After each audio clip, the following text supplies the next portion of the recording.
Hi, welcome to the Balanced Body Podcast. My name is Stacy Sims, and I own Pendleton Pilates in Cincinnati, Ohio, where I'm an educator and an instructor in our studio system.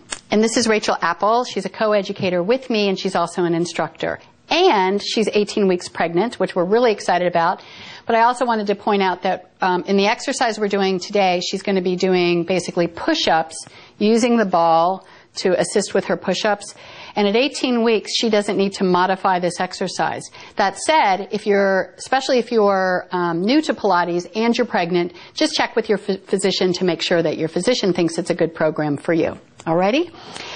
So, push-ups. They can be very, very challenging. We hear a lot in our studio system that people say they can't do push-ups because it hurts their shoulders, it hurts their wrists, it hurts their elbows. And it does. Certainly it does, because getting in the proper alignment to really use the abdominal powerhouse to help support the weight of the body so that we're not straining the wrists and the shoulders and the elbows is a challenge. But we find using the ball can really help everyone get in the proper alignment and really feel the proper principles before taking the push-up just to the mat. Alrighty, so we're going to take a look at the alignment and the exercise. So first of all, it's a really safe piece of equipment, if you will. But anytime you're going to elevate your body away from the floor, you really need to make sure that you're not going to tumble off. And because it is unstable, we want to make sure that Rachel mounts the ball properly. So all that means is she's just going to kind of put her belly to the ball. She's going to take her hands to the floor. I suggest widening the legs because that's going to give you a little bit more of a base of the sport. And before she starts to basically move on the ball, she just wants to make sure that she feels safe and confident. Because if you start to feel unsafe, you're going to tense up, and that's not going to help the practice.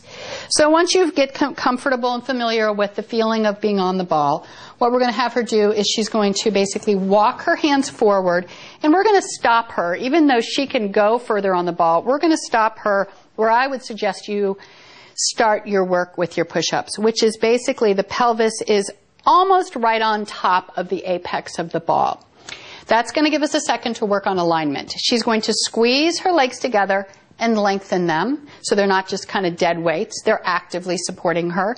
She's going to lift her abdominals. She's going to pull her navel up and in so she's nice and long in the lumbar spine.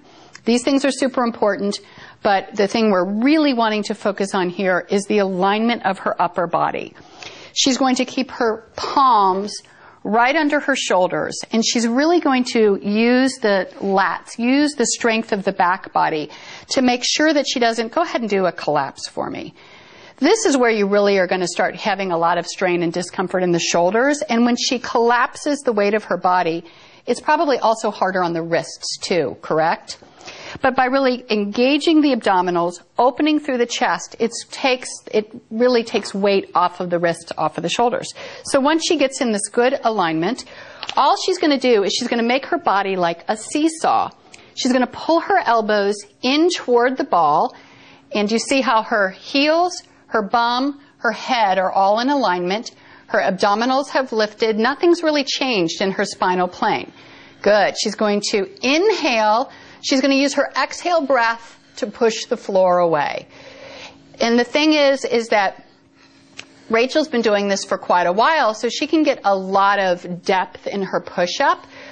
But if you're working at home, and this is as far as you can move and stay stable through the spine, lifting the abdominals, then that is exactly how much you should move. Let's say you do this and you're having great success. You're not feeling compromised in the shoulders or the wrists or the neck. You're lifting your abs. To make it more challenging, she can walk further out. The further away you are from the ball, the more the abdominal muscles have to work to support you so you don't fall off the ball. So let's take a look at this. She's going to inhale. The elbows stay close to the body. She's going to exhale back up. Beautiful. She's going to inhale down. She's going to exhale back up. She's going to do one more. She's going to inhale down, lengthen those legs, exhale back up. Once she's done, I'd say 3, 5, 10 tops, she's going to roll back, walking her hands back underneath her shoulders until she comes back down into a position on the ball where she might even enjoy a bit of a spine stretch forward. In order to come off the ball, she's going to go back to her knees, sit up. She's going to just make sure that as she lifts her head from the upside down position, that she takes a second to rewrite her whole frame of reference to an upright world so she doesn't get dizzy and fall down. And that was beautiful. Thank you. Thanks for stopping by. We look forward to seeing you soon.